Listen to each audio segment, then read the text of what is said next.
Welcome to the Deep Dive. Today, we're really getting into the European football transfer market. Yeah, it's that time, isn't it? Loads of reports flying around. Absolutely. We got a stack of them, and our goal is pretty simple. Yeah, Track the key moves, figure out the why behind them, and, see what it tells us about team strategies. exactly. Going beyond just the headlines. Who's moving, what's driving these choices, and what's the bigger picture here tactically? Right. We've got news on confirmed deals, potential switches, all across the big leagues, and honestly, some really juicy stuff. Oh, yeah. Like a Liverpool legend maybe off to Spain, and a big Bundesliga talent apparently saying no thanks to the Premier League. Okay, intriguing. Let's dive in. Where do we start? Let's head over to Brazil first. Mhm. There's a confirmed move involving Arsenal's Jorginho. Jorginho to Flamengo. Yep, seen that. Personal terms agreed. Looks like a pre-contract is basically done or very close. So the actual move is expected in June, right? Though maybe even earlier if Arsenal lets him go before his contract's officially up on June 30th, 2025. Mm-hmm. That pre-contract just locks it in for when his Arsenal deal expires. He joins Flamengo then on a free, no transfer fee needed between the clubs. Gotcha. And it's a 3-year deal he's getting there. Seems about right. And the reason seems pretty straightforward. He's, 33 now? Yeah. And his role at Arsenal, well, it's been described as fairly secondary since he joined back in winter 22-23. Right. So this is a chance for more regular football back in Brazil. Makes sense at this stage of his career. Definitely. And Flamengo, they're not just signing a name, are they? They've got big ambitions. No, they're serious, especially with the Club World Cup coming up. They want to reinforce, and Jorginho's experience is, well, ideal for that. It's a very special year for them, apparently lots of prestige, money on the line too. And here's a little storyline for you. Yeah. He could potentially end up playing against Chelsea, his old club, at that Club World Cup. Oh, wouldn't that be something? Quite the reunion, potentially. Yeah. Now, sticking with Flamengo for a sec, there's another name being linked. João Felix, currently at Milan, on loan from Chelsea. Ah, yes. Vina Casagrande, the Brazilian journalist, has flagged that one. Felix hasn't really found his feet consistently, has he? Seems not. And Flamengo's idea, reportedly, is another loan deal.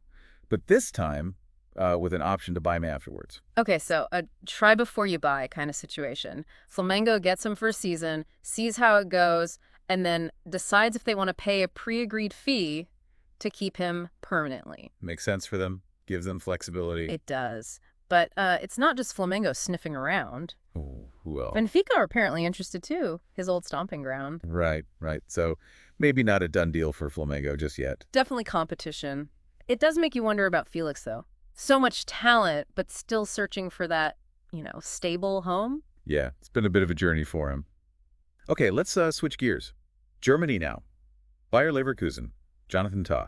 Big news there. He's confirmed he's leaving, won't renew his contract, so he'll be a free agent at the end of the season. And whenever a quality player becomes free, Yeah. it's the big club's circle. Exactly. And the names being mentioned are, well, the usual suspects. Real Madrid, Barcelona, Bayern Munich. Speaks volumes about his quality, doesn't it? Yeah. Being free just makes him even hotter property. Absolutely. Now, the Barcelona link reports suggest their, shall we say, poor financial situation plays a big part. Mm-hmm. Ta is seen as affordable, well, no transfer fee to strengthen their defense. Lets them use their limited cash elsewhere. Makes sense. Yeah. And Real Madrid, their interest seems tied to the Xabi Alonso rumors, right? Potentially, yeah. If Alonso goes to Madrid, maybe he wants to bring Ta, his key defender from Leverkusen, with him. Logical connection. The front runner seems to be Bayern Munich. That's what the reports are saying. Bayern are apparently leading the race for the 29-year-old. Just won the Bundesliga again. Adding a defender like Ta for free.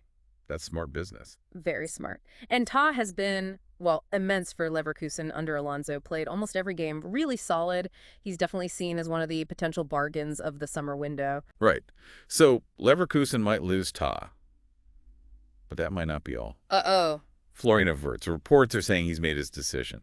Don't keep us in suspense. He's apparently told Leverkusen he wants to join Bayern Munich this summer. Wow. Okay, so staying in the Bundesliga and reportedly turning down Manchester City and Real Madrid. That's what the reports claim. Uninterested in City and Real?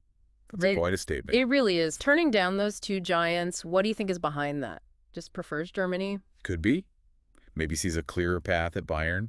Or perhaps they offered him something specific about his role, Hard to say for sure, but it's significant. Definitely. And City were supposedly looking at him as the De Bruyne replacement, weren't they? Yeah, with KDB expected to leave. Yeah. The fee mentioned for Wirtz was astronomical, 150 million euros. Oof.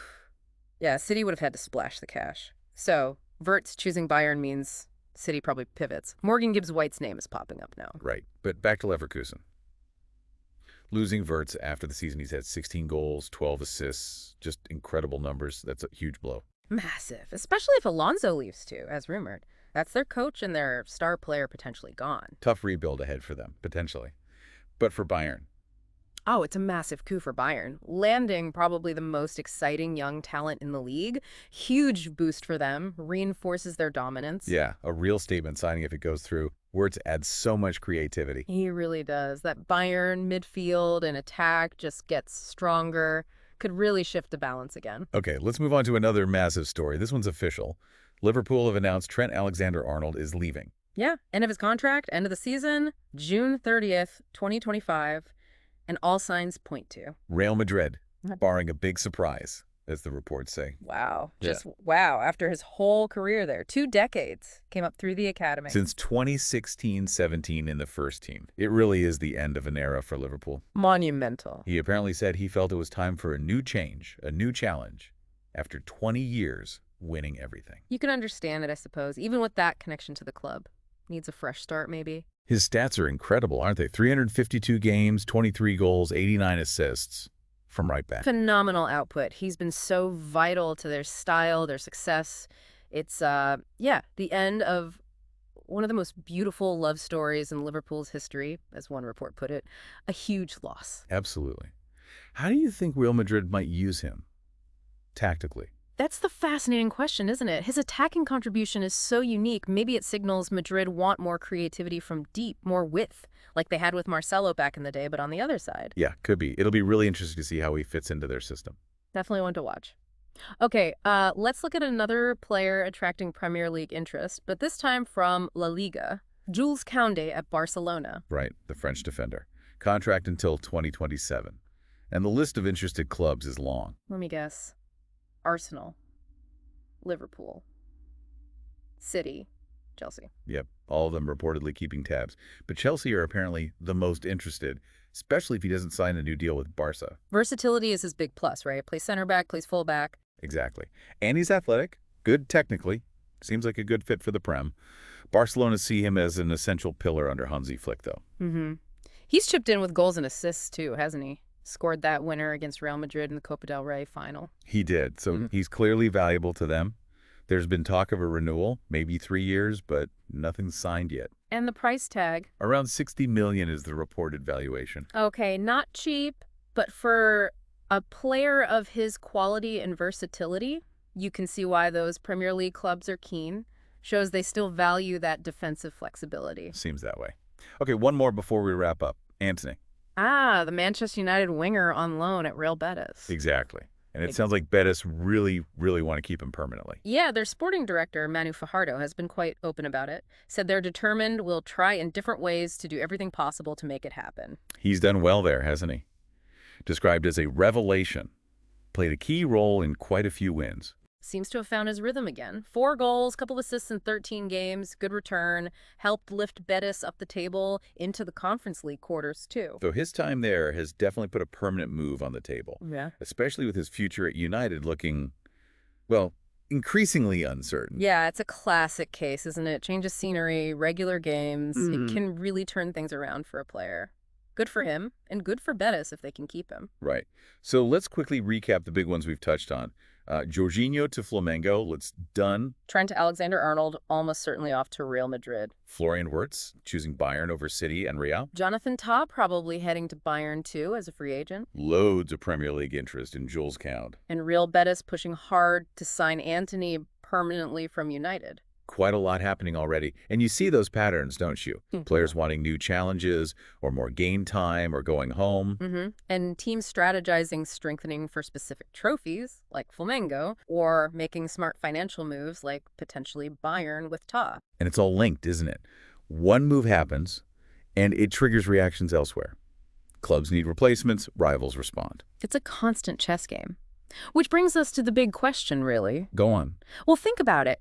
With all these significant moves happening or potentially happening, how is this going to reshape things next season? The big leagues, the Champions League. Yeah, how does the competitive balance shift? Exactly, and what other dominoes might fall? What knock-on effects haven't we even considered yet? Something for you listening to maybe mull over.